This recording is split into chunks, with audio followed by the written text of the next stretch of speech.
On va tout de suite retrouver les meilleurs moments de Beyond the Seas, au-delà des mers, consacrés aux croisières expéditions tropicales. Alors, l'Océanie, la Micronésie, la Papouasie-Nouvelle-Guinée, les Samoa, le Vanuatu, la Grande Barrière de Corail en Australie, la Nouvelle-Calédonie, du rêve, de l'évasion, c'est parti!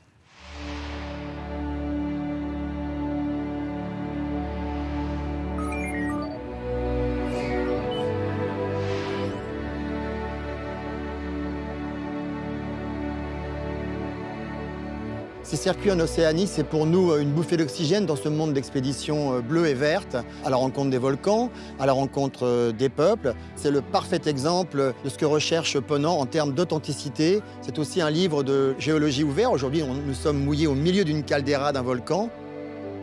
Une croisière bleue tropicale, c'est une croisière qui est absolument différente des croisières blanches, donc polaires.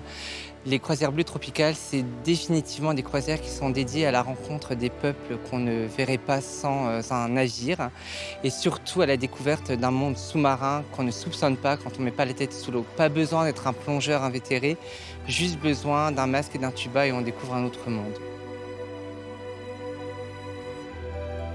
The marine life in PNG is really incredible. It's one of the most biodiverse reefs on Earth.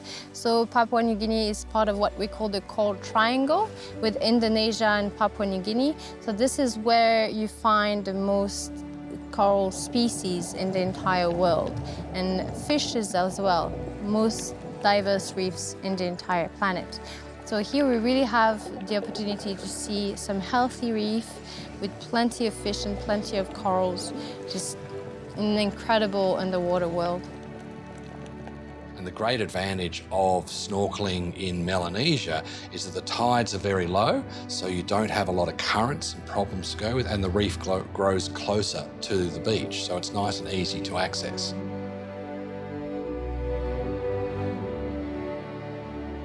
You can see amazing geology happening.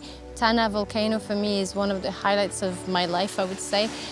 Just having this opportunity to be in the rim of a volcano and see an active volcano so close by is just unbelievable. In an area where there's a lot of tectonic activity, which causes a lot of volcanoes, a lot of earthquakes.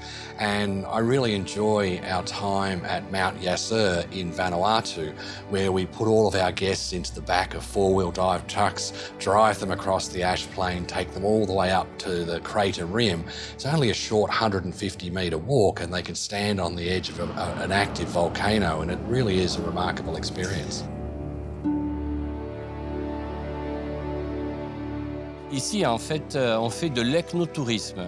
Et ça, c'est notre travail de naturaliste, expliquer que ces sociétés, elles vivent sur la même planète que nous, à la même époque. Elles ont simplement choisi un mode de vie différent. Ce sont des îles qui ont été toujours très isolées, très éloignées les unes des autres. Et c'est pour ça qu'il y a cette variété. Du point de vue des hommes, ils sont arrivés il y a très longtemps et de la même façon, ils ont été très isolés depuis très longtemps et donc également une variété étonnante. We focus more on the people in Vanuatu. Really amazing traditions there. Every single island is different. You're going to come across some really interesting cultures, some people living so far away from us and having some different cultures that we can actually see and get in contact with. So the thing I like about travelling through Melanesia, like on our current voyage between Cairns and Noumea, is that again you get to see a diversity of culture.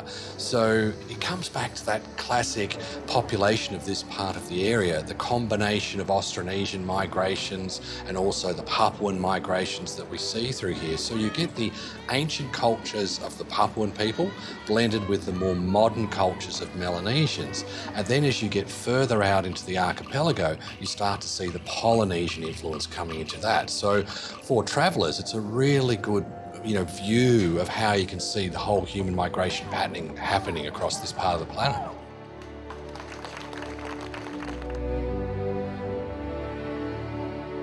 Aujourd'hui, Ponant a le luxe d'avoir ce que je pourrais appeler un vivier de naturalistes et des gens extrêmement compétents, des gens qui ont des doctorats, qui sont professeurs d'université.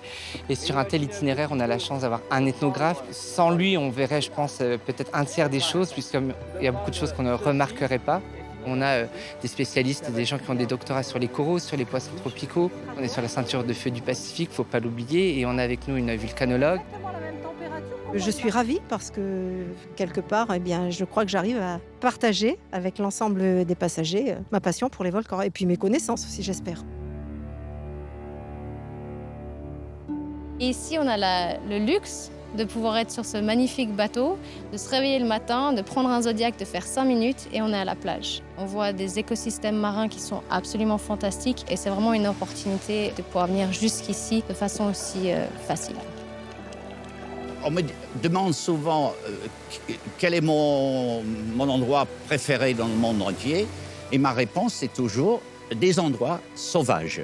Alors, les endroits sauvages ne se font pas dans les gros bateaux, ni par avion, ni tout ça. Et c'est pour ça que les petits bateaux qui peuvent aller justement où les autres ne vont pas, c'est quelque chose d'extraordinaire, à mon avis. Ponant a voulu se doter de bateaux qui peuvent aller dans l'intimité des régions et des peuples. Ça fait plaisir d'être complètement dans le concept du motto de Ponant, d'aller là où les autres ne vont pas. Personne ne vient ici. C'est aussi pour ça que ces peuples nous accueillent de cette façon. S'il y avait 40 bateaux tous les jours, ça serait différent. Espérons que ça reste comme ça.